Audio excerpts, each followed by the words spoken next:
Hi dudes, ಎಲ್ಲರಿಗೂ welcome back to another promo review. ನಾನು ನಿಮ್ಮ ಗಗನ್ ಸಿಂಹ ನಾನ್ ವೆಜ್. ಗುರು ಬಿಗ್ ಬಾಸ್ ಪ್ರೋಮೋ ಬರ್ತಾ ಒಳ್ಳೆ ಕ್ರೈಮು ಸಸ್ಪೆನ್ಸ್ ಥ್ರಿಲ್ಲರ್ ಮೂವಿ ಕ್ಲೈಮ್ಯಾಕ್ಸ್ಗೆ ಹೋಗೋ ಥರ ಇರುತ್ತೆ. ಪ್ರತಿದಿನ ಒಂದು ಸಸ್ಪೆನ್ಸ್ ಇದ್ದೇ ಇರುತ್ತೆ ಗುರು. ಏನಾಗುತ್ತೆ ಅಂತ ವೆಯ್ಟ್ ಮಾಡ್ತಾನೆ ಇರ್ತೀವಿ. ಆ ರೇಂಜಲ್ಲಿ ಬಿಡ್ತಾರೆ ಪ್ರೋಮೋನ.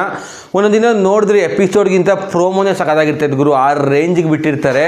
ಸೊ ಇವತ್ತಿನ ಪ್ರೋಮೋದಲ್ಲಿ ಏನು ಗೊತ್ತಾಗುತ್ತೆ ಅಂತ ಹೇಳಿದರೆ, ಕ್ಯಾಪ್ಟನ್ಸಿ ಆಡೋದಕ್ಕೆ ನಮ್ಮ ತ್ರಿವಿಕ್ರಮು, ಹನುಮಂತ, ಮೋಕ್ಷಿತ ಮತ್ತು ಶಿಶಿರು ಮತ್ತು ಚೈತ್ರ ಅಥವಾ ಐಶ್ವರ್ಯ ಇಬ್ಬರದೊಬ್ಬರು ಸೆಲೆಕ್ಟ್ ಆಗಿರ್ತಾರೆ.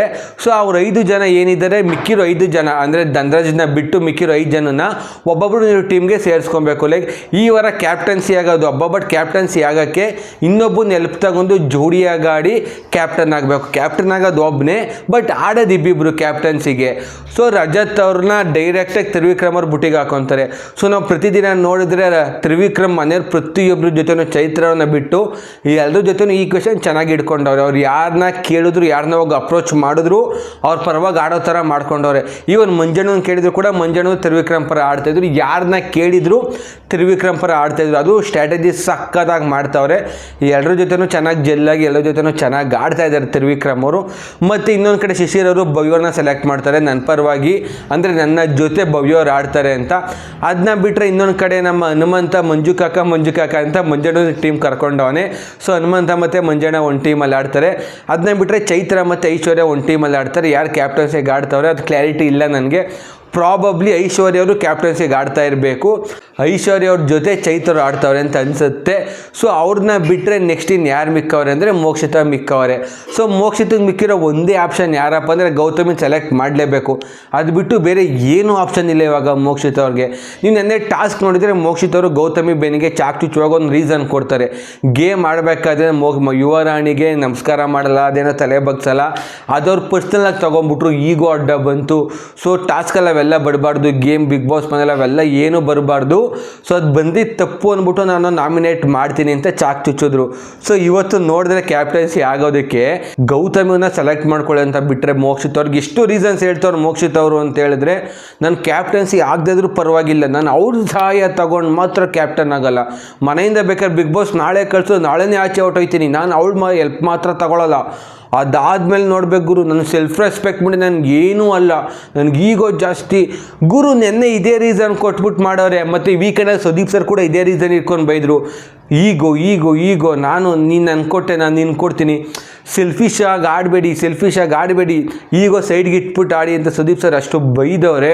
ಅಷ್ಟು ಬೈದಿದ್ರು ಕೂಡ ಮೋಕ್ಷಿತವ್ರು ಮತ್ತೆ ಸೆಲ್ಫ್ ರೆಸ್ಪೆಕ್ಟು ಈಗೋ ಅಂದ್ಬಿಟ್ಟು ಕ್ಯಾಪ್ಟನ್ಸಿ ಟಾಸ್ಕ್ನ ಫುಲ್ ಹಗುರವಾಗಿ ತಗೊತಾರೆ.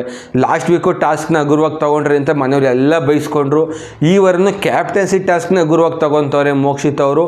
ಇವನ್ ಬಿಗ್ ಬಾಸ್ ವಾರ್ನ್ ಮಾಡ್ತಾರೆ, ದೊಡ್ಡ ನಿರ್ಧಾರಗಳ ಹಿಂದೆ ದೊಡ್ಡ ಬೆಲೆ ಕೂಡ ತರಬೇಕಾಗುತ್ತದೆ ಅಂತ ಬಿಗ್ ಬಾಸ್ ಅವ್ರು ವಾರ್ನ್ ಮಾಡ್ತಾರೆ. ಇಷ್ಟು ವಾರ್ನ್ ಮಾಡಿದ್ಮೇಲೆ ನನ್ನ ಪ್ರಕಾರ ಸೆಲೆಕ್ಟ್ ಮಾಡ್ಕೋತಾರೆ ಅನಿಸುತ್ತೆ. ಸೊ ಬಿಗ್ ಬಾಸ್ ಹೇಳಿದ ಅರ್ಥ ಏನಪ್ಪ ಅಂತ ಹೇಳಿದ್ರೆ, ಎಲ್ಲರೂ ನಾಮಿನೇಷನ್ ಮಾಡೋಕೆ ಕಾಯ್ತಾ ಇರ್ತಾರೆ. ಒಂದು ಡಮ್ಮಿ ರೀಸನ್ ಸಿಕ್ಕರೆ ಸಾಕು ಅಂತ ಇಡೀ ಮನೆಯವ್ರು ವೆಯ್ಟ್ ಮಾಡ್ತಾವ್ರೆ. ಈಗ ಮೋಕ್ಷಿತ್ ಅವರು ತಪ್ಪಿ ಕ್ಯಾಪ್ಟನ್ ಆಗಿಲ್ಲ ಅಂದರೆ ಪ್ರತಿಯೊಬ್ಬರಿಗೂ ಒಂದು ಈಸಿ ಟಾರ್ಗೆಟು. ಮೋಕ್ಷಿತ್ ಅವರು ಕ್ಯಾಪ್ಟನ್ಸಿ ಟಾಸ್ಕ್ ಬಂದಾಗ ಅವ್ರು ಈಗೂ ಅಡ್ಡ ತಂದು ಸೆಲ್ಫ್ ರೆಸ್ಪೆಕ್ಟ್ ಹಂಗೆ ಅಂತ ಕ್ಯಾಪ್ಟನ್ಸಿಗೆ ಬೆಲೆ ಕೊಟ್ಟಿಲ್ಲ. ಸೊ ನಾವು ಮೋಕ್ಷಿತ್ ಅವ್ರನ್ನ ನಾಮಿನೇಟ್ ಮಾಡ್ತೀವಿ. ಪ್ರತಿಯೊಬ್ಬರು ಊಟದ ಪಿಂಕೈ ಕಟ ಅಂತ ಇಟ್ಕೊಂಡು ಹೋಗ್ತಾರೆ. ಇದಂತೂ 100% ಗುರು. ಮೋಕ್ಷಿತ್ ಅವರು ಇನ್ ಕೇಸ್ ಸೋತ್ರೆ ನೆಕ್ಸ್ಟ್ ವಾರ 100% ನನ್ನ ಪ್ರಕಾರ ನಾಮಿನೇಷನ್ ಯಾರು ಅಂದರೆ ಮೋಕ್ಷಿತ್ ಅವ್ರು ಫಿಕ್ಸು. ಸೊ ನನ್ನ ಪ್ರಕಾರ ಈ ವಾರ ಕ್ಯಾಪ್ಟನ್ ಯಾರಾಗ್ಬೋದು ಅಂತ ಅನ್ಸಿದ್ರೆ, ನನ್ನ ಪ್ರಕಾರ ಫಿಸಿಕಲ್ ಟಾಸ್ಕ್ ಅಂತ ಕೊಟ್ಟರೆ 100% ರಜತ್ ಮತ್ತು ತ್ರಿವಿಕ್ರಮ್ ಆಗ್ತಾರೆ. ಅಥವಾ ಬೇರೆ ಪಜಲ್ ಆ ಥರ ಗೇಮ್ ಕೊಟ್ಟರು ಕೂಡ ತ್ರಿವಿಕ್ರಮ್ಗೆ ಚಾನ್ಸ್ ಐತಿ. ಯಾಕೆಂದರೆ ತ್ರಿವಿಕ್ರಮ್ ಮೆಂಟಲಿ ಫಿಸಿಕಲಿ ಎರಡು ಥರನೂ ಸ್ಟ್ರಾಂಗ್ ಅವನೇ. ರಜತ್ಗೆ ಸ್ವಲ್ಪ ಮೆಂಟಲ್ ಗೇಮ್ಸ್ ಆಡೋಕ್ಕೆ ಬರಲ್ಲ, ಲೈಕ್ ಪಜಲ್ಸ್ ಆ ಥರ ಬರಲ್ಲ. ಅದು ಬಿಟ್ಟರೆ ಮಂಜಣ್ಣ ಮತ್ತು ಹನುಮಂತನ ಟೀಮು ಸ್ಟ್ರಾಂಗ್ ಐತೆ. ಮಂಜಣ್ಣ ಫಿಸಿಕಲ್ ಮೆಂಟಲಿ ಎರಡರೂ ಸ್ಟ್ರಾಂಗ್ ಅವರೇ. ಅದು ಹನುಮಂತಂಗೆ ಒಂಚೂರು ಮೆಂಟಲ್ ಗೇಮ್ಸ್ ಆಡೋಕ್ಕೆ ಬರಲ್ಲ. ಸೊ ಎರಡು ಥರನೂ ಕಂಪೇರ್ ಮಾಡಿದ್ರೆ ಇಬ್ರಿಗೂ ಈ ಕಡೆ ಸ್ವಲ್ಪ ಜಾಸ್ತಿ ಇದೆ. 60% ತ್ರಿವಿಕ್ರಮ್ಗೆ ಚಾನ್ಸಸ್ ಐತೆ, 40% ಹನುಮಂತಂಗೆ ಚಾನ್ಸ್ ಐತೆ. ನನ್ನ ಪ್ರಕಾರ ಇವರಿಬ್ಬರೊಬ್ಬರು ಕ್ಯಾಪ್ಟನ್ ಆಗ್ತಾರೆ ಅಂತ ಅನಿಸುತ್ತೆ ನನ್ನ ಅನಾಲಿಸಿಸ್ ಪ್ರಕಾರ, ಲೈಕ್ ಪ್ರೋಮೋ ಅನಾಲಿಸಿಸ್ ಪ್ರಕಾರ. ನಿಮ್ಮ ಪ್ರಕಾರ ಯಾರು ಕ್ಯಾಪ್ಟನ್ ಆಗ್ತಾರೆ ಕಮೆಂಟ್ ಮಾಡಿ ತಿಳಿಸಿ ಅಂತ ಹೇಳ್ತಾ ಇಷ್ಟಾಗುತ್ತೆ ಇವತ್ತಿನ ಪ್ರೋಮೋ ರಿವ್ಯೂ. ಇವತ್ತಿನ ಎಪಿಸೋಡ್ ನೋಡಿದ್ಮೇಲೆ ಗೊತ್ತಾಗುತ್ತೆ ಕ್ಯಾಪ್ಟನ್ ಯಾರು ಆಗ್ತಾರೆ ಅಂತ. So thanks for watching, signing off, bye. ನಾನು ನಿಮ್ಮ ಗಗನ್ ಸಿಂಹ ನಾನ್ ವೆಜ್.